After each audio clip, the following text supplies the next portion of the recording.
Good evening. Can we get started? Good evening, sir. Good evening, Professor. Uh, Professor, I have a doubt in assignment problem. Actually,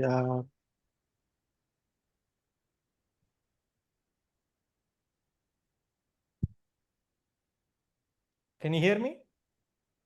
Yes, sir. yes, now I can hear you, sir. Okay. Thanks. Okay, so far we have looked at the static failure theories, and now some comments on the usage of static failure theories, right? So, what is the uh, overarching goal of these failure theories? Because they actually provides a means to express the combined effect of a general three-dimensional state of loading in terms of some equivalent stress measure, so as to compare that equivalent stress with uniaxial strength. So this equivalent stress could be maximum shear stress in a maximum shear stress theory, or von Mises stress in a distortion energy theory, or maximum normal stress in the case of brittle failures, right? In the case of brittle failure materials, or you can use more Coulomb failure theory. Again, it will be very similar to your shear stress theory, right? But you are trying to develop an equivalent stress measure which would be compared with the uniaxial strength and then decide whether the material is failing or not. This uniaxial strength could be yield strength in the case of ductile materials and ultimate strength in the case of brittle materials. That's all is the philosophy of failure theories. However, we should keep in mind of some of the limitations of these failure theories, right? So there are some fundamental assumptions that we have mentioned in the very beginning. The material is assumed to be isotropic and homogeneous, right?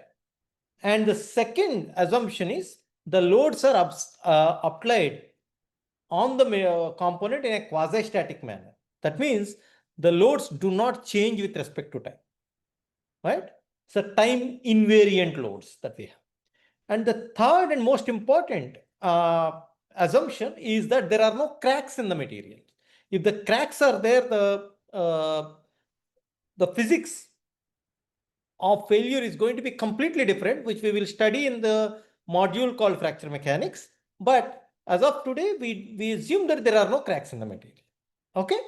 So these are the three fundamental assumptions that we have when we are talking about static failure theories. Okay. Now, so far when we have studied or when we have looked at static failure theories, we actually did not pay attention to one specific scenario wherein all the three assumptions that we have mentioned before are respected, but there is one variation. That is what we call geometric discontinuity. Because of geometric discontinuity, you will have stress concentration in the materials.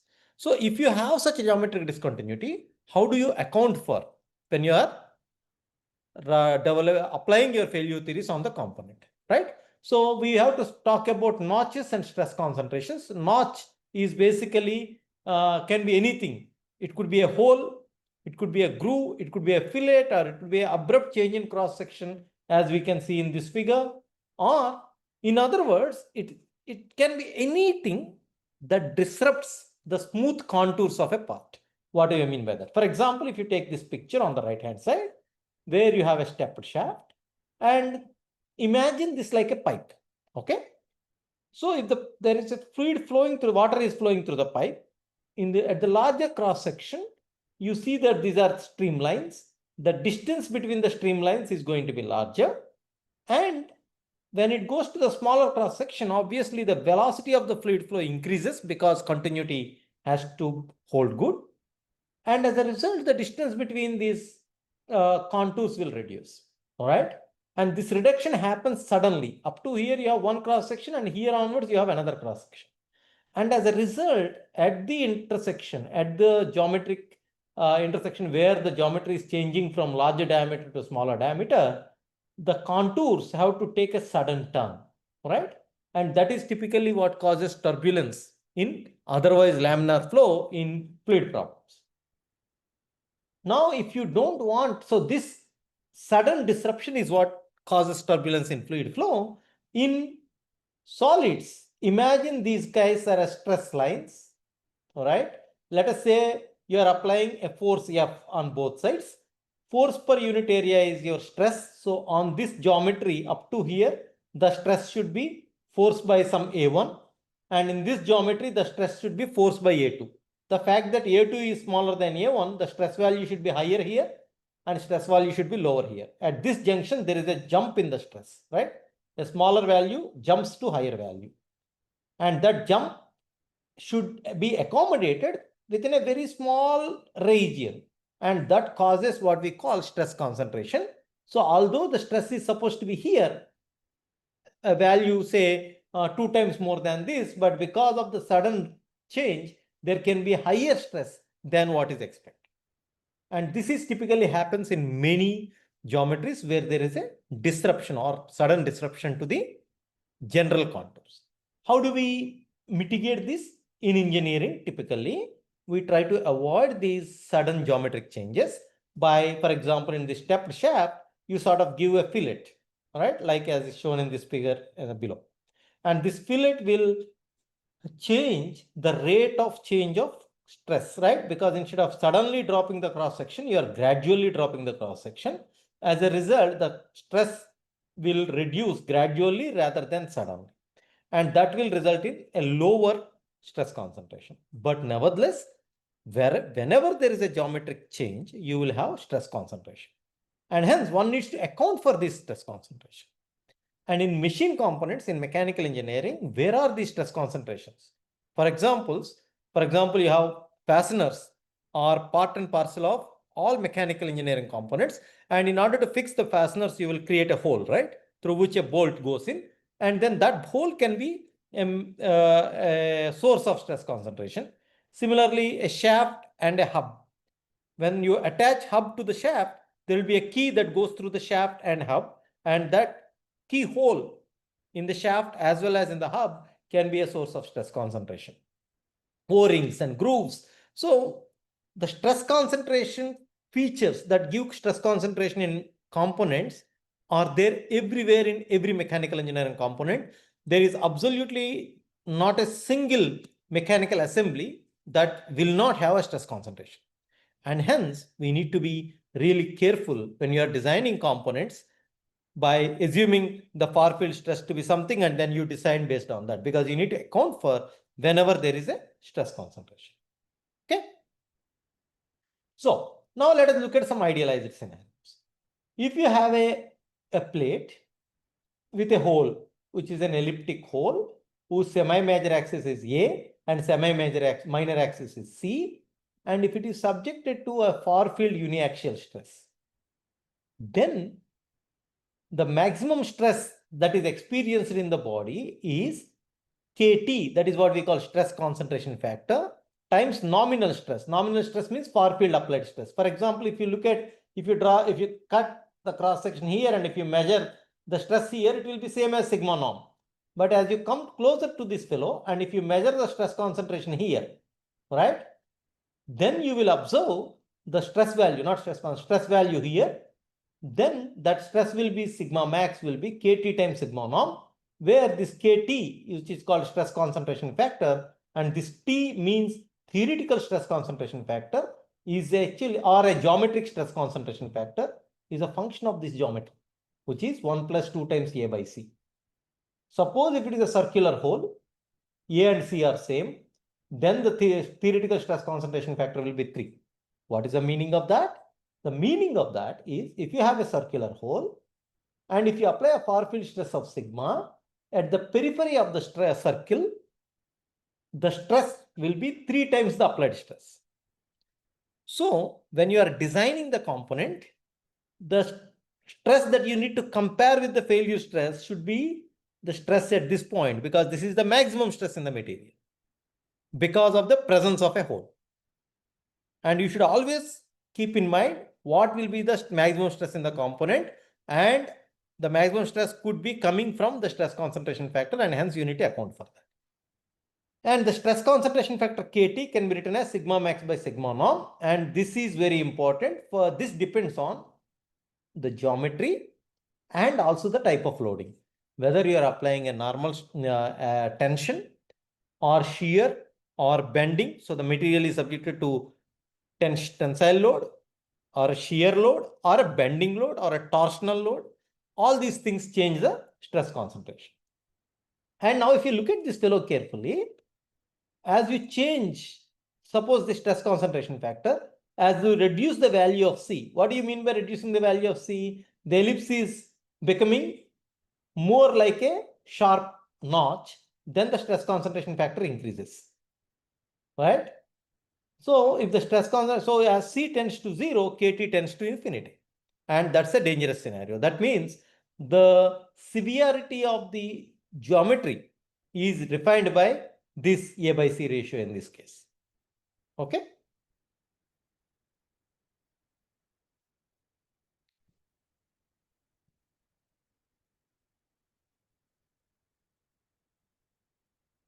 So now let us, people have done, how do we remember these notch stress concentration factor or theoretical stress concentration factor? You don't need to remember. These are available. People before us have done a lot of work and have computed these values by doing experiments.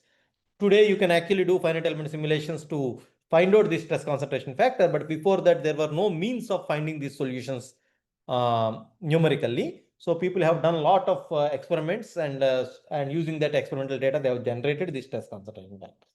Suppose if you have a stepped shaft and if it is subjected to axial load P, and this is the groove whose radius is R, outer max diameter is small capital D, minimum diameter is small d, and the radius or fillet radius is R, then you can calculate stress concentration factor different D by D for different D by ratios, D by dA and R by D ratios.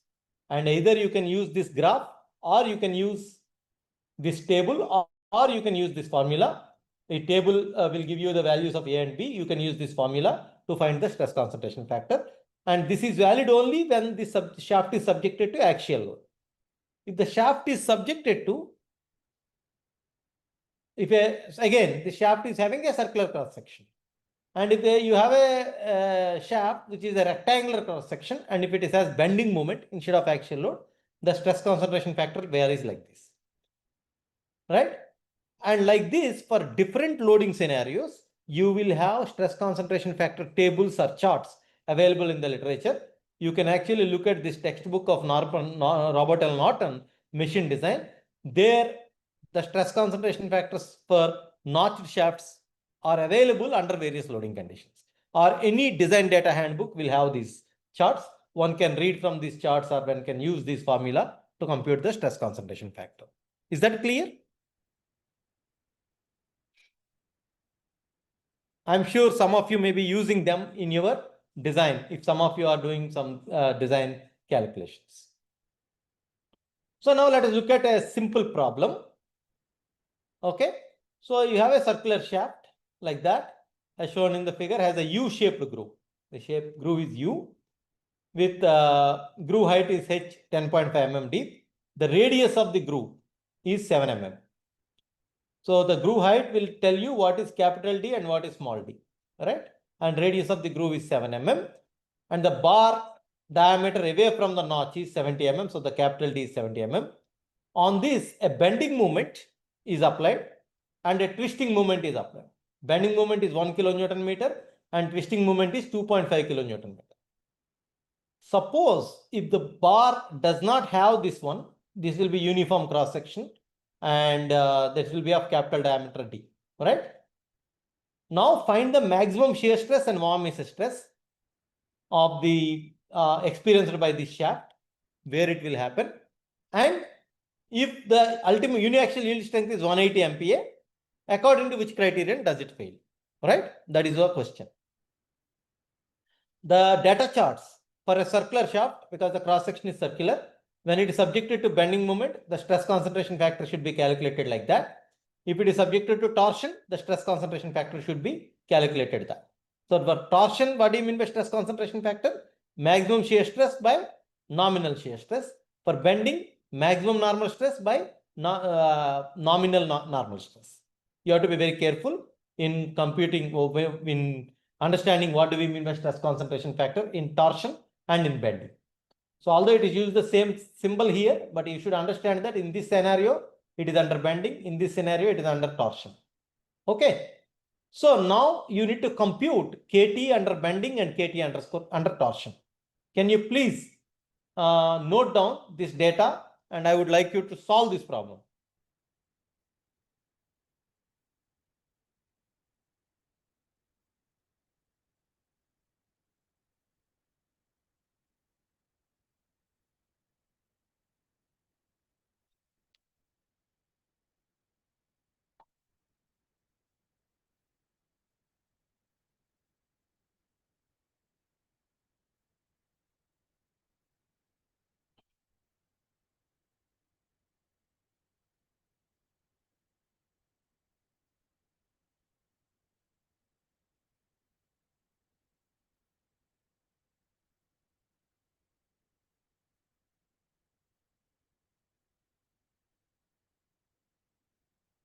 Have you noted down?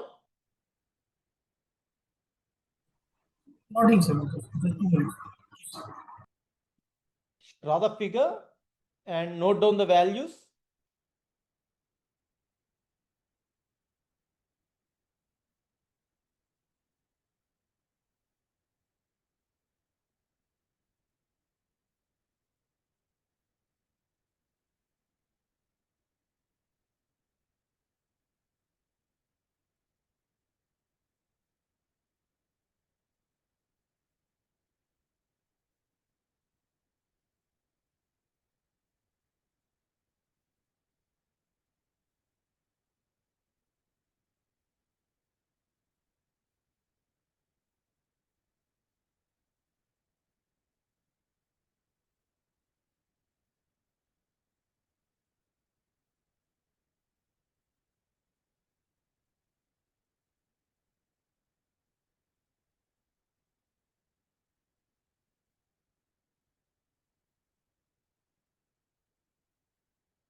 Okay, if you have noted down,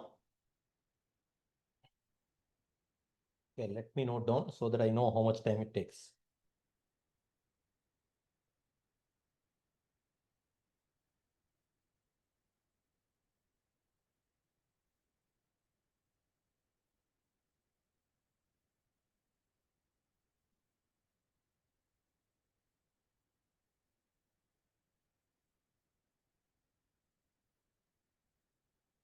Yes, sir, we noted.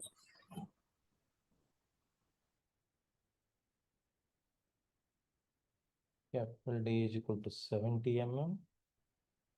H is equal to 10.5 mm.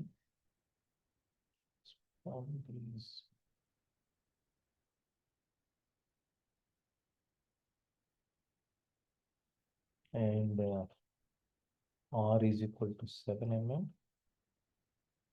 Bending moment is 1 kilonewton meter.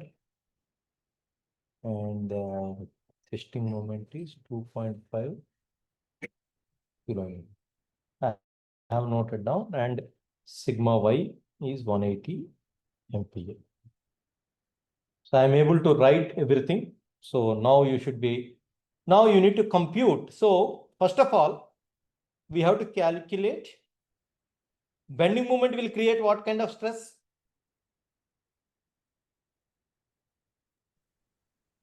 Bending stress or flexure formula. You have to use. Sorry, You have to use a flexure formula to calculate the what will- stress? Like bending tension stress. and compression, basically. Normal Both. No, stress. will it be normal stress or shear stress? Normal Normal So stress. sigma is equal to my, nominal bending stress is m times y by I, correct? Yes. So imagine this is only a shaft of D 70 mm, correct? So what is m that we have? 1 kilonewton meter. So 1 into 10 cube Newton meter. And what is y? Where is the maximum bending stress? R by 2, sir. D by 2. D by 2. D by 2, that is 35, correct? Yeah. I is? Pi d 4 divided by 32, if I'm not wrong. Pi by 32 into d to the power 4. What is I is pi by pi d power 4 by 64 or 32? 64, sir. 60. Okay. 64, 5d sir. power 4 by 64. 64, sir. So D is what? 70 mm. Correct? Yes or no? Yes, sir. Yes, Yes, sir. sir. Yeah. So if you convert everything into mm, so 1 kilonewton meter will be 1 into 10 power 6 Newton mm. 35 is Y. Capital D, pi d power 4, D is 70. So 1 into 10 power 6 into 35 into 64 divided by pi into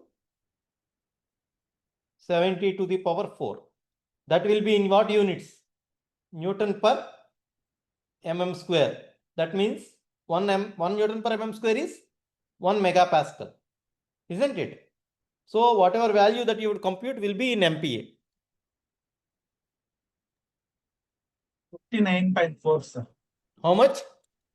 59.4 mm. 4 mm. MPa. 59.4 MPa. Right? That is the nominal bending stress. And how about nominal shear stress? Tau is You equal to calculate at the notch. TR by J. PR by J. Yeah, right, sir. What is T? Torque applied. How much is it? 2.5 kilonewton meter. So that is 2.5 into 10 power 6 Newton mm. R is 35. Right? 35 or not? R. Yes, sir. Sure. 35 only. Yes, Yeah. sir. J is Pi d power 4 by 32. pi d power 4 by 32. Pi into 70 power 4. What is that value?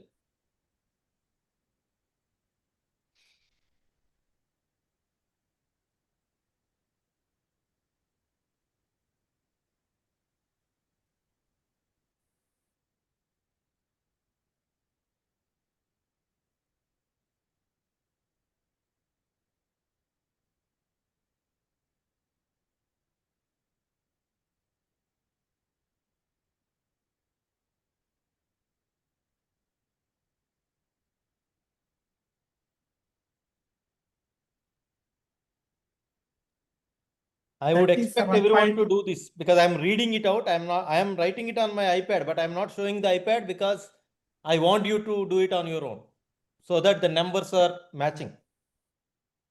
37.1 MPa, sir. 37.1 MPa. Anyone disagrees with that number?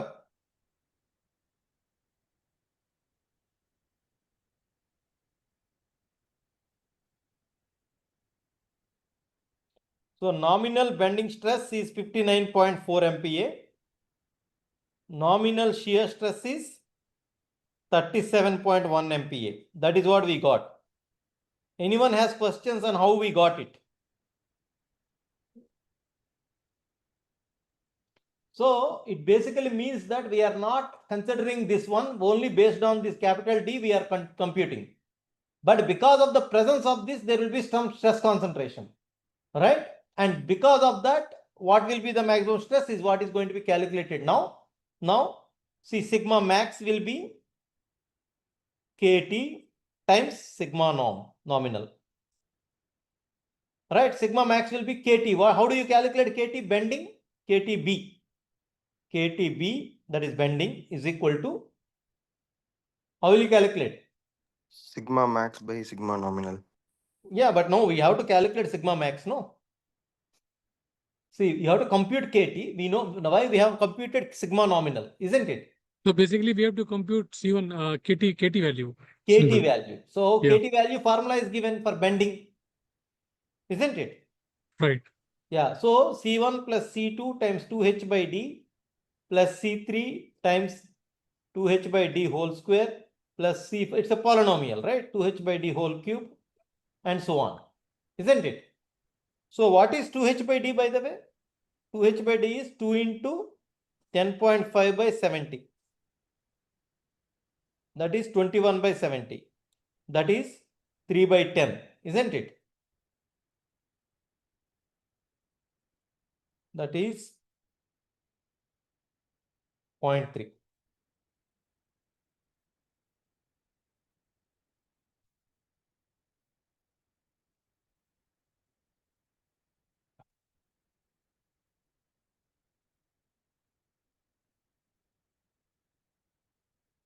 So 2h by d is 0.3 or not? Yes, sir. Yes, sir. 2h d can be 2r, right? So 2 gets cancelled. That is nothing but h by r. Yes or no? H by capital R. Capital R is the radius. So h by capital R is how much?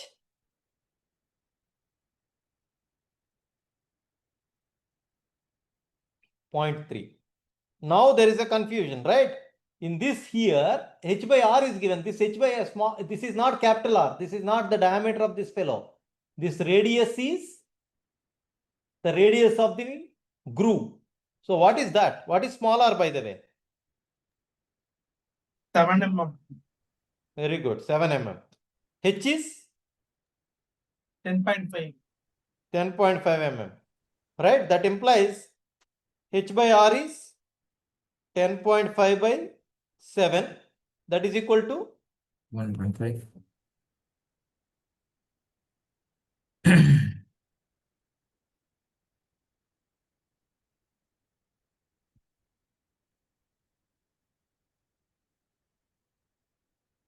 how much?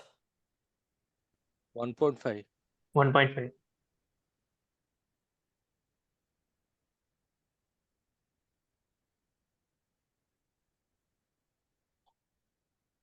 1.5. Very good. So now 1.5 is where? In the first one, right? H by r is less than or equal to 0.25, less than or equal to h by r less than 2. So you have to take this formula, right? So now what is C1?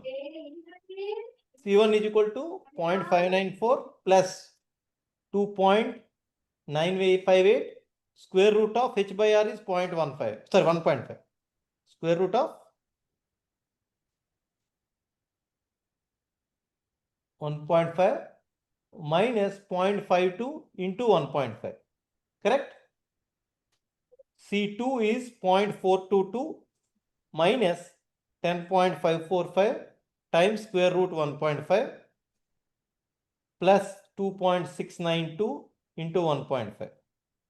C3 is equal to 0.501 plus 14.375 into square root of 1.5 minus 4.486 into 1.5.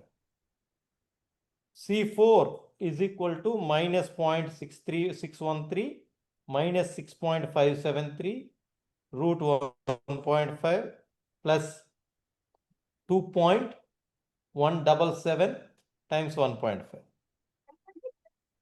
So that should give you values for C1, C2, C3, C4. Please tell me what they are.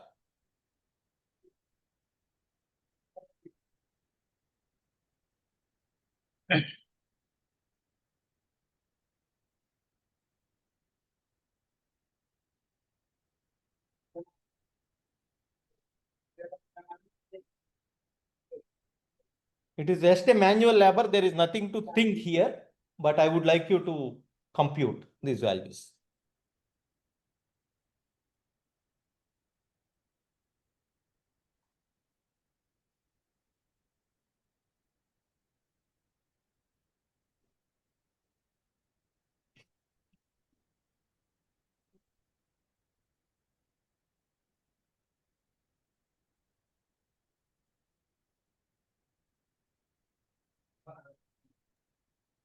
Sir, I am getting C1 3.436, 3.43.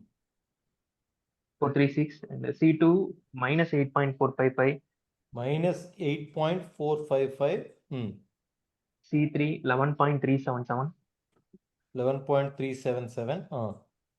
C4 minus 5.3978. 397. Okay. So now KT bending will be 3.43 plus, or rather minus 8.455 into 2h by d is 0.3, right? Plus 11.377 into 0.3 square plus, or actually minus 5.397 into 0.3 cube. So what would that be?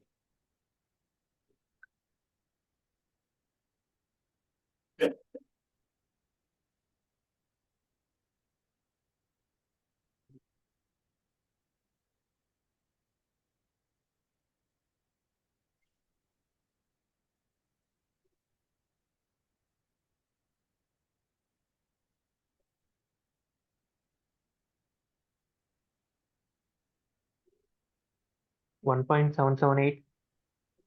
1.778.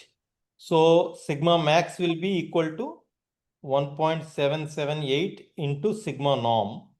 Nominal is how much?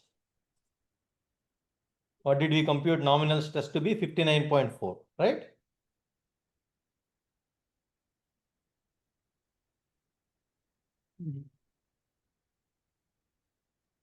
Yes, sir. Yes, sir. So that will become 105.6361. 64. 64, sir. I am getting 60. 1.778 into 59.4. Yeah, 105.642. So, but okay, that is maximum. Okay, fine. So 1.78 is 1.778 can be rounded off to 1.78. Okay. Similarly, if you calculate in the torsion, shear stress, that is 1.41. Okay. So that means maximum normal stress sigma experienced by this fellow is 105.64 is what you are saying, and the shear stress is equal to 1.41 times 37.1, right? Across वो है What is that value? वो basically एक reassign करके लेना है. That is about 52.3 MPa, right? Maximum shear stress. Right, sir. 52.31. Yes. This is actually the shear. It should not be called maximum shear stress, but this is the shear stress that is experienced because of the local stress concentration. Now, if you have this state of stress, this is a 2D state of stress or 3D state of stress? Yes, 2D, sir. 2D state of stress. If you construct the stress tensor, that will be, how does it look like? 105.64, 52.3, 52.3 and 0. Because you only have sigma xx, you don't have sigma yy. Because there is no bending in the other direction. If you have bending in the other direction, you may have sigma yy. But right now you don't have sigma yy. Correct? Yes, sir. Yeah, so now if you have that stress state, you need to compute. You draw the Moore circle for this scenario, or you find the sigma 1, sigma 2, or you know the formula for von Mises stress, right? Using sigma xx, sigma yy, sigma xy. We have done that before. Yes, sir. For this thing, like Moore circle, sigma 1, sigma 2 will be equal to sigma 1, sigma x plus sigma y divided by 2 plus minus under root Yeah. sigma So x minus sigma y full square. Yeah, agreed. So I want plus you to use tau that x, formula. xy square. I want Right. you to use that formula to compute. So this is the formula, right?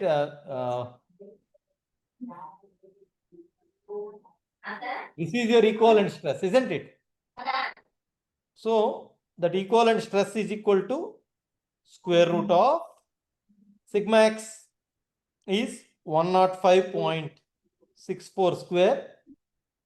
Sigma y and sigma z are 0, and then again another 105.64 square, because this is sigma x square, this is 0, sigma y is 0, sigma z is also 0, plus 6 times tau xy. Tau xy is 52.3 square, all divided by 2. What will be the equivalent stress?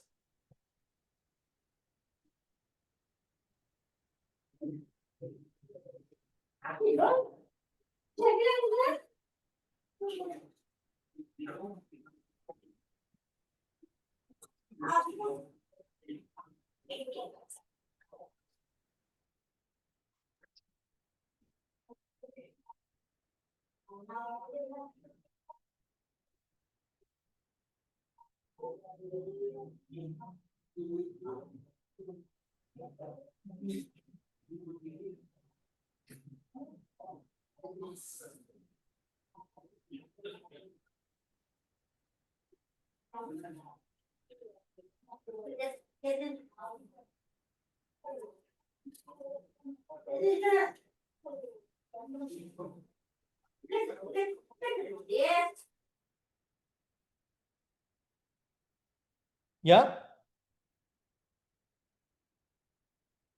So what is the sigma E?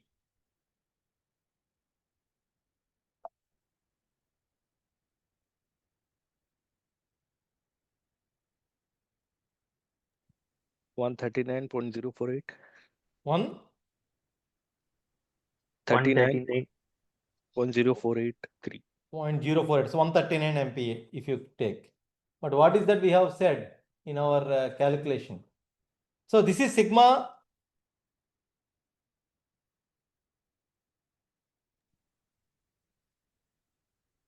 Yeah.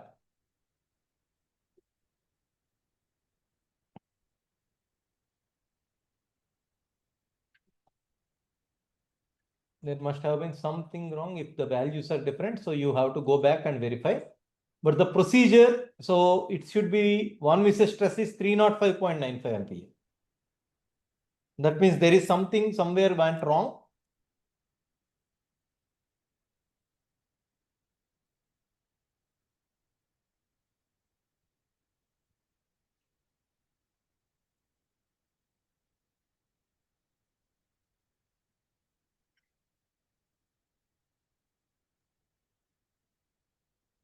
How much, why this much of a difference? 1 Mrs. stress and isosceles stress should not have this much of difference. Maybe this number is wrong. Sir, have we taken this value wrong? I think so. I value pi d 4 divided by 64 Hmm. and pi d 4 divided by 32. That is Because correct. that is correct, no, sir? Yeah. Because Then you can also see the formula here, right? Yeah, so 32 is sigma nominal is 32 m by pi d cube because my will have d by 2. The 2 and 64 gets cancelled. Right? oh, so basically, sir, what we have done. Okay, fine. Okay. Then, sir, the value that we have computed is right. Actually, this Yeah. Maybe this value may be wrong. is wrong, sir. But Actually, yeah. Sir, the formula should have 3 tau x square the whole square, sir. no, whole divided by 2 is there, no? Okay, sir, I'm getting 149.8 as the one which is stress. Actually, equivalent stress. 149. Yeah, 1 Mrs. stress is coming out to be less than less than the yield strength. Actually, shear yield strength. Sorry, Yeah. than the yield strength. And what is the Yeah. maximum shear stress? Let us try to find out. Yeah, that's fine. My numbers could be wrong. Don't worry about it. Or our calculation of C1, C2, C3, the numerically they may be wrong. That's okay. But you got, yeah, that may be correct. 1.78 and 1.41. Now, this is maximum shear stress. That means you have to compute, your sigma nominal. And from there, let me compute what are the sigma 1 and sigma 3. Okay. Are you sure of your computation of nominal stress? yeah. Tau is basically 37.1 MPa, sir. That is for sure. Actually, 2.5 into 10 to the power 6 multiplied by 35 divided by is pi. this, Yeah, and D is 70. M is 1 is 6 Newton mm. D is 70, right? right, sir. So, if you look at this formula, so sigma nominal should be equal to 32 times M divided by okay. Now the mistake is, are you able to see the mistake where we made the mistake? So sigma nominal. No. In I the think calculation, if you look at the D4. formula, Yeah. where did we do the mistake? Please find out. I think D4 we have divided. So that's the No. It should Small be d, you have to- calculated based on the smaller diameter okay. because it's a small d, right? not on the larger diameter. Sigma nominal is to be calculated for this formula. He has given no clearly, which we have not paid attention to. It should be calculated based on the smaller diameter. What is Right, smaller diameter? D minus 2H. D minus 2H. H is 10.5. So 49 mm. 49. So small d is equal to capital D minus 2H. No. All right. And then your nominal stress will be 32 M divided by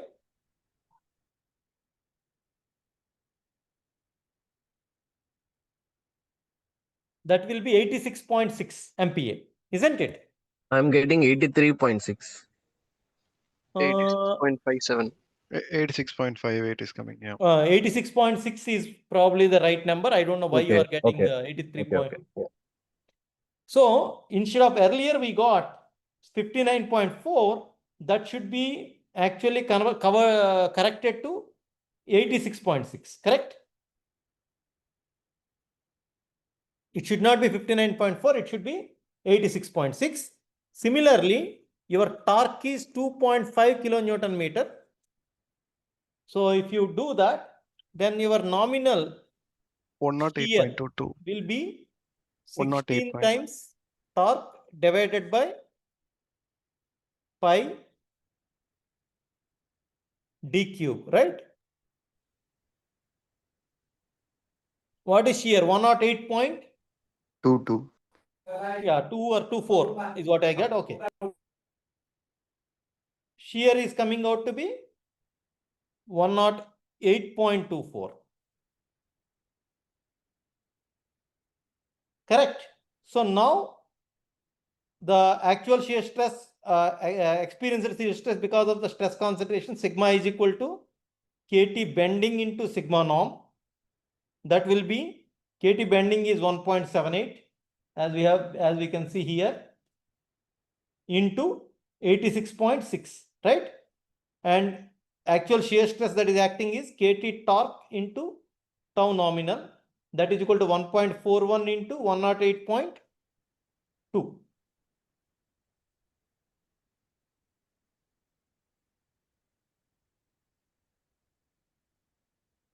Yeah. So then the actual stress, that is stress tensor. So 1. KT bending is 1.78. KT torsion is 1.41. So sigma will be KT bending times nominal sigma. That is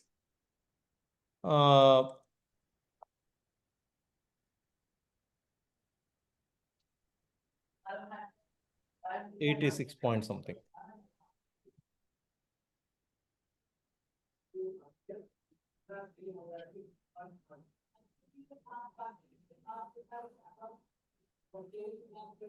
Then that will be 154.14. And So 152.59 shear, max shear. yeah, let us not call it as max shear because of course it is max shear, but we have to multiply with Considering this cross section. Yeah. Yes, sir. I'm getting one missile stress as 305.97. So it's matching So actually. that matching, Yeah. right? So it Yeah. is 152.62. So if you do that, then one missile stress is coming as 305 point something. Correct? That makes sense. Yes. And what is the maximum shear stress? How do you calculate maximum shear stress? The radius of the Moore circle. Yes, you draw the Moore circle and then radius will be 171 MPa and both of them. So one missile stress is clearly greater than yield strength. That means the material fails, isn't it? The material is failing or not? Right, sir. It's filling. Okay. Now. And sir, one thing I want to ask you over here that you have suggested us to use the one missile stress because it gives us the practical and conservative way of calculating stress because it is. No, it is not conservative. Maximum shear stress theory is more conservative. Sorry, what I mean to say is factor of safety optimized for the cost. If you go for stress theory, it will be bulky design in that way, and Exactly, we'll lose the yes. we'll lose the cost actually in that way. Correct. But for exam purpose, suppose if you forget this formula and use this shear stress theory and calculate, like, will there be fetching mark? In the exam, I will ask, if I don't ask which theory to be used, then you can choose whatever you want. No, you can always blame me saying that you did not tell us which theory to be used. But if I Okay. specifically say which theory to be used, you have to use that theory. Noted. Yeah, Noted, fair sir. enough? Thank you. Yeah. Thank you. So, according to maximum shear stress theory, one distortion energy theory, it is failing. According to maximum shear stress theory, is it failing or not? It will fail, sir. It will fail in the more How will you say? By looking at the numbers, how can you say? Sigma y by 2. Yeah, sigma ys. maximum shear stress has to be compared with shear yield strength. Shear yield strength is only 90 MPa. Compared to the shear yield strength, it is much larger, right? Yes, So sir. that's why it will fail in maximum shear stress theory also. Okay. Is that clear or not?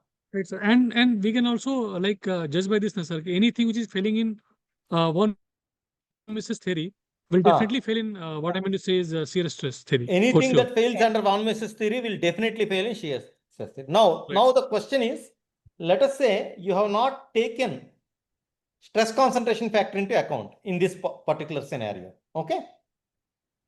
So with 86.6 as normal stress and 108.2 as shear stress, can you compute what is your equivalent stress?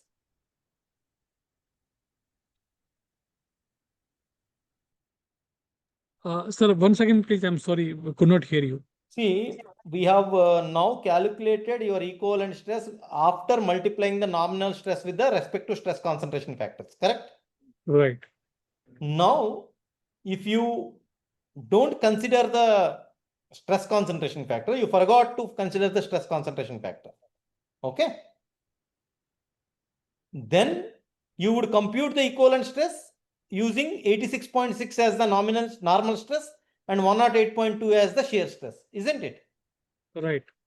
If you do that, what is the equivalent stress is my question. Okay, fine. Can you compute that?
One Mises, I'm getting 206.13 something. Correct. You get 206 MPa, so it still fails, right? Yeah. Now, if your yield strength of the material, instead of I have given 180 MPa, let us say I have given the yield strength of the material is 250 MPa. Then will it fail? No. It is not failing when the yield strength of the material is 250 MPa. Correct? Yes, sir. When you don't take into account of the stress concentration factor. So, but if you take into account of the stress concentration factor, even with 250 MPa, it is failing, isn't it? Right, sir. Even that it will fail. Yes. Good. So that demonstrates that in order to properly assess the failure, that you need to account for the stress concentration factor. If you don't account for the stress concentration factor, you might wrongly conclude that the material is safe, but in fact it is unsafe in reality. Okay. Any questions? Any So further can you questions? explain that last portion again? Let us say now in the same problem, I have given you the yield strength to be 275 MPa. yield strength of the material is 250 MPa, not 275, 250 MPa. Okay. Now, all these calculations will be same, right? Except yield strength is 250 MPa. If yield strength is 250 MPa, these two says that is it will it fail or not according to the values that you have computed.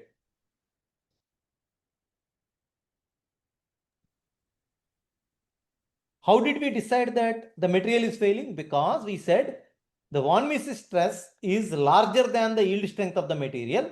Instead of 180, if I said it is 250, right?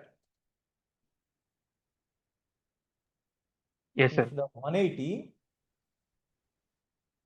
we said it is 250.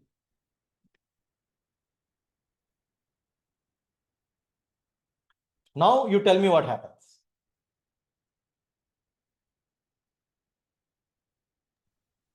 It fails in one misses Ah, and also in the maximum shear stress. it will fail.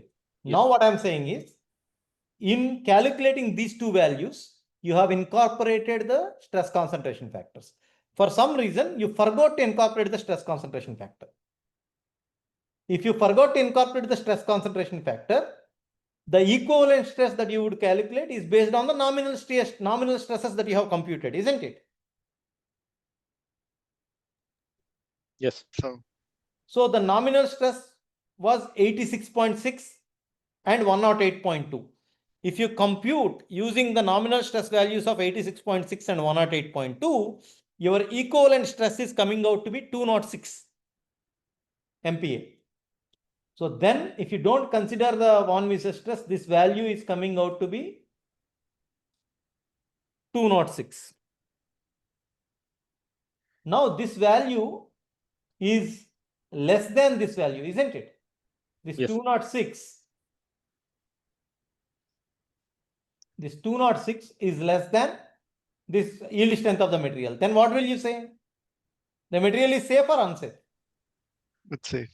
It's Safe. safe. You are concluding that the material is safe because you have wrongly forgot to account for the stress concentration factors. So that is the importance of stress concentration factor. If you don't include the stress concentration factor, you might end up concluding that the material is safe.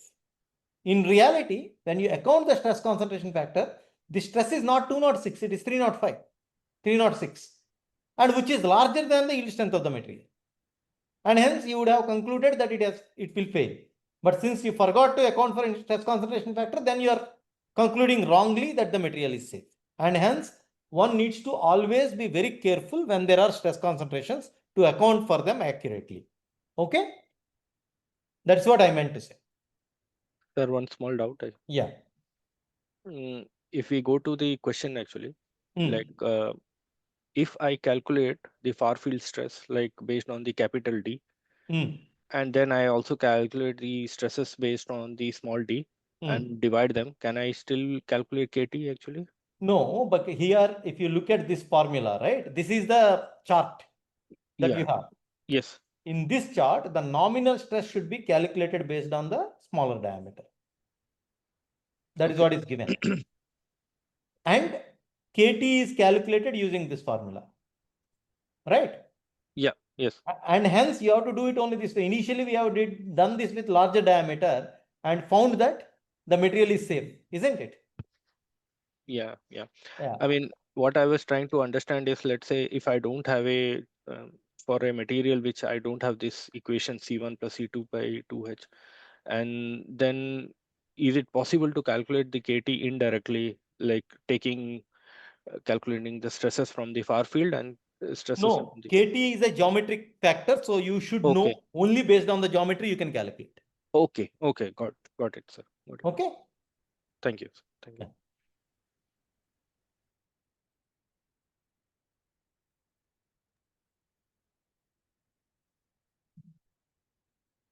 1 minute, I have to.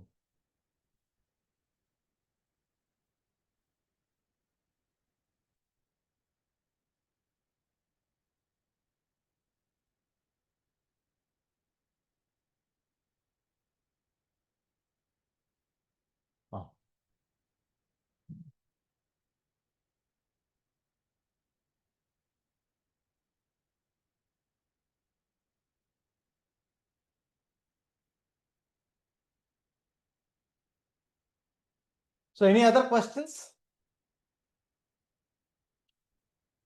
So that sort of completes our discussion on failure theories, static failure theories, and the importance of accounting for the notches. Okay.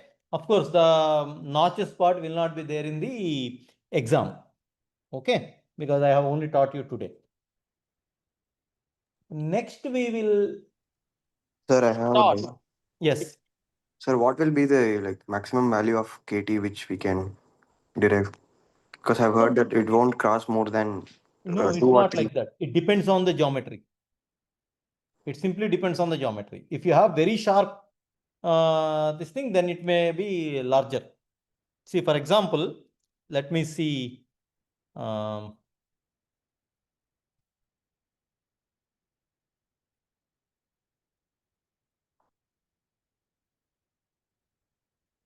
For a given geometry, you can say, but what should be the maximum value of KT? It is not, there is no such. You can have Sir, some for exam, 4. So, for example, if you look at this fellow, for a, it depends on how these, if you would plot this KT, or here you look at it, this fellow, right?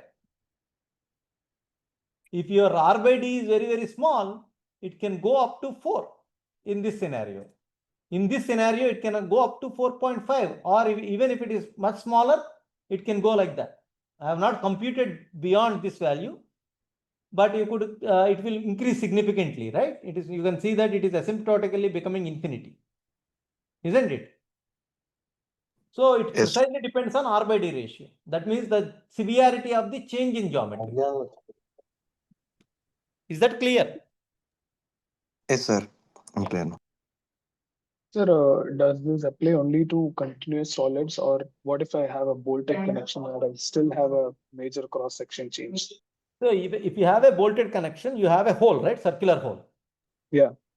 If you have a circular hole, the stress concentration factor is easy to find because A and C are equal to 1. So it will be 3 times the stress concentration. KT is always 3 for a circular hole when it is subjected to uniaxial loading. No, what I'm trying to ask is if there is a fastener assembly and there is a Yeah. cross-section change in that direction, I'm saying. Yeah. So it is like a hub, right? When you have a hole, when you have a shaft and hub, right? Then there is a change of cross section. So you can either, this element will be either one shaft, most of the times it will be shaft, right? Yeah. So there will be a change of cross section. Depending upon the change of cross section, you will say, so you may have a, what you call a flange here, for example. And there is another flange and there is a bolt that is connecting, right? So depending upon what you are designing, you have to look at the flange, and only on the flange you have to look for change in cross section and the forces acting on the flange. And if you are talking about the shaft design, you are only talking about the forces and the geometric variations that are happening in the shaft. When you are doing an assembly, you have to design individual components, no? Okay. No, I was thinking the cross-section change happens right about the bolt. So the bolt will experience more stress concentration. Both, because see, there is no change in cross section in the bolt, or there is change in cross section in the bolt also. No, the bolt is simultaneous in the cylinder.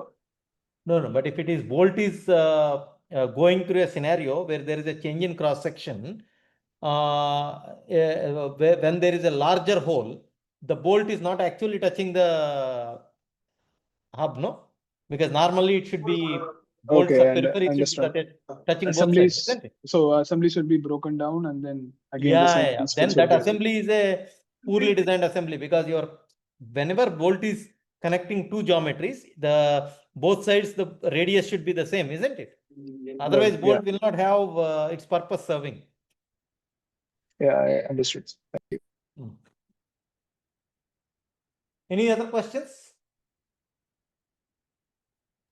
Sir, exam syllabus is still till ductile failure, right? Not. Yeah. Okay.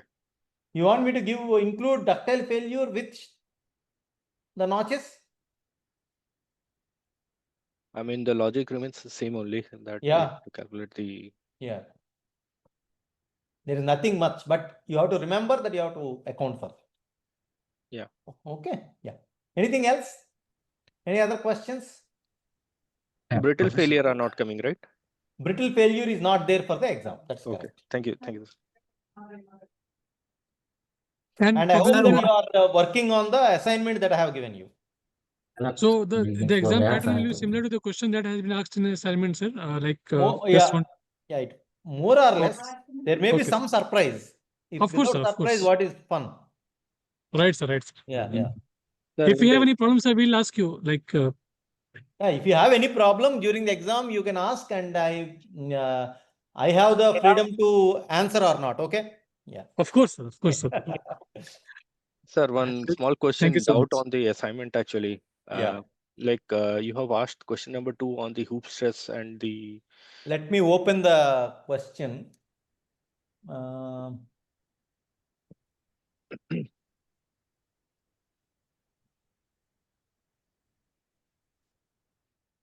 Assignment 2, right? Yes, sir.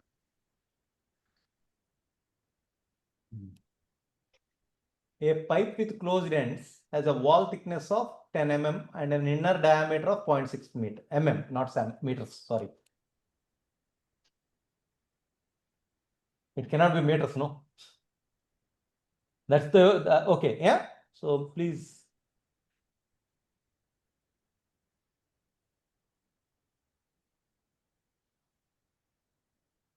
Okay. It is filled with a gas at 20 MPa pressure and is subjected to a torque about its long axis of 1200 kilonewton meter. Okay, what is the question now? I mean, here, I mean, for a, is it Oh, no, that we sorry, have sorry, to? sorry. It is correct. It is not millimeters, 0.6 meters only. Because its inner diameter, wall thickness is 10 mm. That's correct. Sorry. Wall thickness is 10 mm, diameter is 0.6 meters. That's correct. Yeah. Now what is the question? So tell again. Say again. I mean, here, sir, we have to calculate the hoop stress and the longitudinal stress, right? Exactly. Based on the formula. Yes. Uh, PR by 2T and PR by 4T, the formulas are there, no? In some of the literatures, I saw that there is something called a radial stress also. So Sigma R. that we have to account or not? Yeah, because I the don't know. pressure will be that, no? Pressure is acting radially. Okay. Okay. Yeah. So you take an element on the one of the elements on the pipe area and then draw the free body diagram. Then you will have radial stress, hoop stress. In this case, you will not, you just check whether you will be generating the longitudinal stress or not. Because I said the pipe with closed ends, right? Because it has closed ends, that means there is a gas pressure is acting along this on the ends. That means that will also apply longitudinal stress, isn't it? Yeah. If it is not closed ends, then it will not be there. Because I said it is closed ends, it will be there, longitudinal stress. It could be a full three-dimensional state of loading. Okay. Sir, and the radial stress can we ignore also? It is a small, right? Actually, comparatively, and also thin wall. Yeah, you can make an engineering judgment and show that it is small. It is not because it is thin wall. The radial stress is the sigma, that is 20 MPa, no?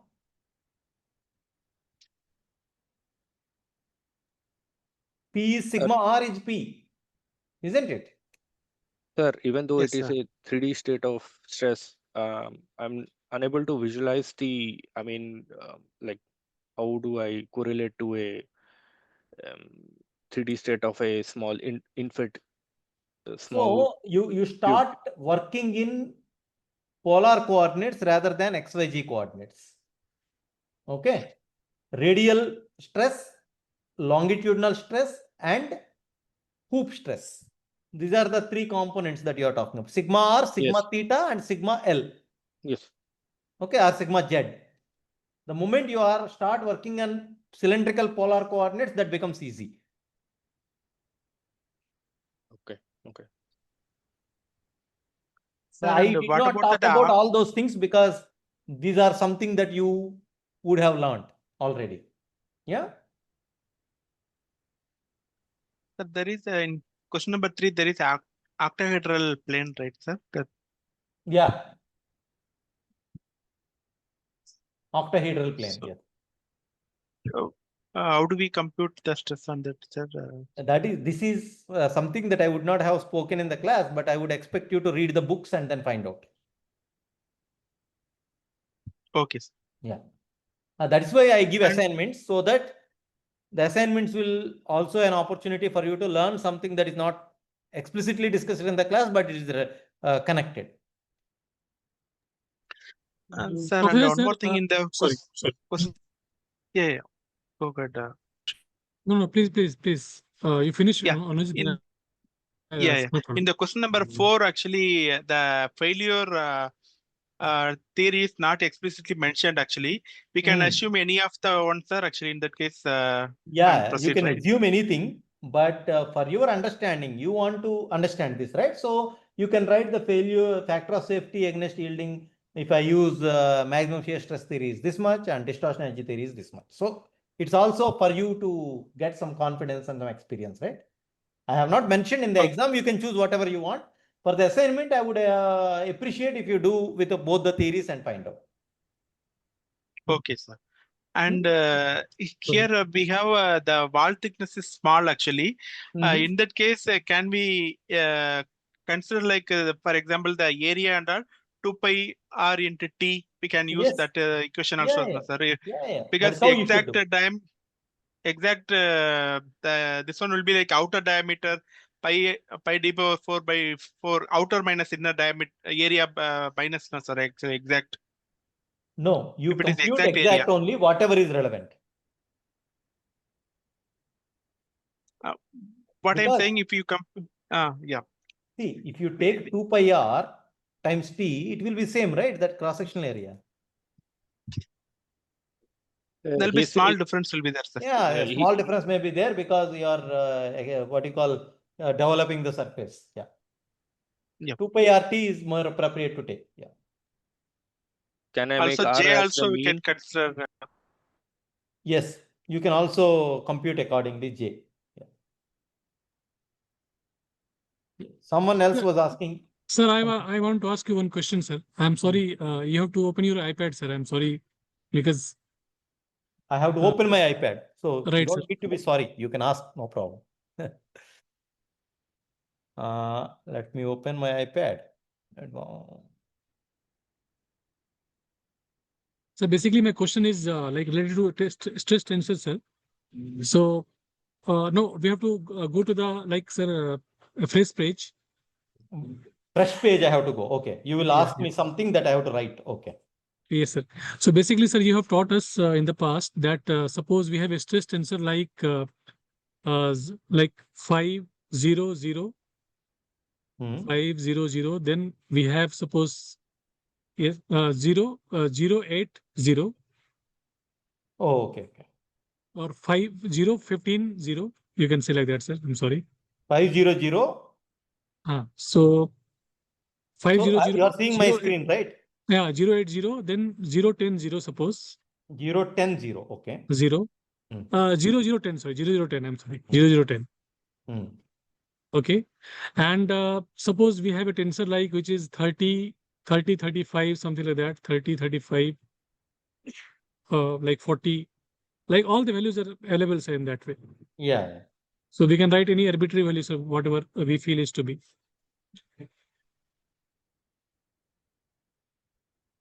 Okay. Right, sir. So you have taught us that this stress sigma 11, sigma 12, sigma 13, and sigma 12, sigma 21, sigma 23, like that. So this can be written in the like combination of hydrostatic plus derivative. Right. Let me write that. So Yes. Yeah. the hydrostatic component of this is equal to sigma 11 plus sigma 22 plus sigma 333 by 3 divided by 3. that is 30 plus 15 plus 40 by 3. Oops. 40. Yes, sir. By 3. That is, Yeah. let me make it 45 to make it 60 plus 30, 90 by 3. Yeah. That is equal to 30. Right? Yeah. So this, what I can do, Mhm. so hydrostatic stress part is this 30, right? So now I can do deviatoric stress is equal to 30 minus 30, 0, Mm. 35, 40, 20, 15 minus 30 is minus 15, 20, 80, 60, and 15, right? And hydrostatic part is equal to 30, 0, 0, 0, 30, 0, 0, 0, 30.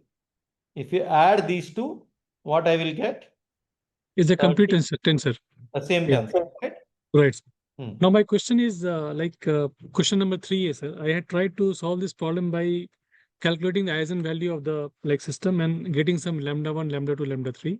They are And your principal stresses. That will be my principal stresses, sir. That is sigma 1, sigma 2, sigma and 3. sigma 3. Hmm. And second approach I had thought of, sir, doing by this. What I mean to say is calculating sigma m, finding the sigma h, and then expanding this same tensor to deuteric and hydrostatic component of that. And Yeah, you have mentioned the deviatoric part, and this is the hydrostatic part. Yeah. Yes, sir. And finally calculating the principal stress, because you told this is invariant. Wait. Yeah. If you find the principal stresses of this, Hmm. that will be different from the principal stresses of this tensor, right? Oh, okay. Yeah, it will not be same. Hmm. Right? Because this is the sum of these two. And when you are writing additive decomposition, it will not be like that. So, for example, let us look at this fellow, okay? A x is equal to lambda x. This is the eigenvalue problem, right? Right, sir. If I am writing A as S plus H times x is equal to lambda x, then this is equal to Sx plus Hx is equal to lambda x or lambda ix. Okay. So Sx is equal to lambda I minus h times x. Isn't it? Right, sir. Right, sir. Yeah. This is not a scalar anymore. So that Sx is equal to, it will be some other. So that means Sx is not lambda x, right? Sx is not lambda x from here, unless h is equal to 0. But h is not 0, isn't it? Yes, sir. Yes, sir. Yes, sir. So there is another way to do it. I will tell you. So why you are calculating sigma 1, sigma 2, sigma 3, you want to calculate equivalent stress. That is Right. square root of sigma 1 square plus sigma 2 square plus sigma 3 square minus sigma 1, sigma 2 minus sigma 2, sigma 3 minus sigma 3, sigma 1 divided by 2 is there, or this is the, or 3, whatever it may be there. But if you have a deviatoric stress tensor, the equivalent stress can be written as square root of 3J2, where J2 is second invariant of deviatoric stress tensor. Yes, What is sir. J2?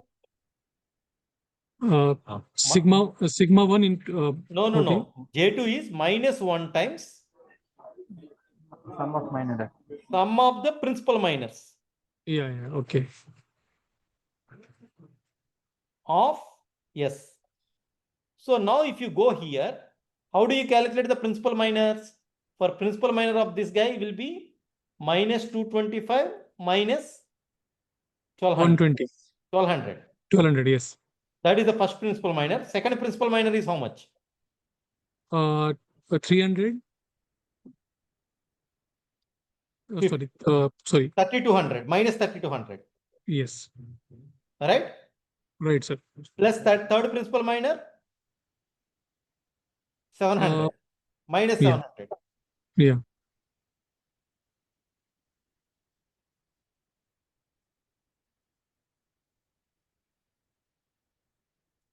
right? So that will be whatever may be that value minus 1 of that and multiplied by 3 and put under root, that will give you equivalent stress. So sometimes this may be much easier, right?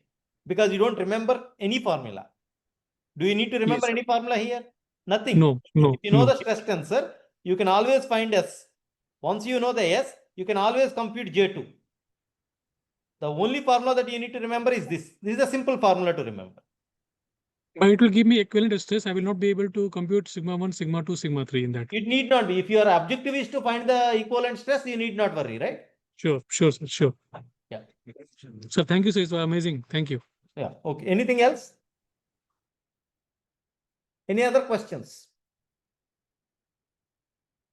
So somehow you guys have conspired that I should not start the next module, fracture mechanics. Yeah. Okay. Anyway, so we'll start fracture mechanics in tomorrow's class. Okay. Any other, unless there are further questions.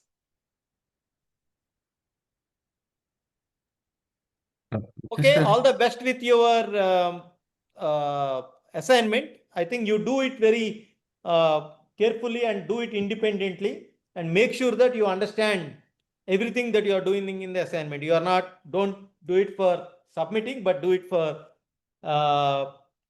do it as if you are preparing for the exam. If the exam has similar questions. Okay. So you should go through first assignment and second assignment very carefully and prepare for the exam. Okay. All right. Sure. Thank you. Thank you. Bye. Thank See you, you sir. tomorrow. Thank you, Thank you, sir. sir.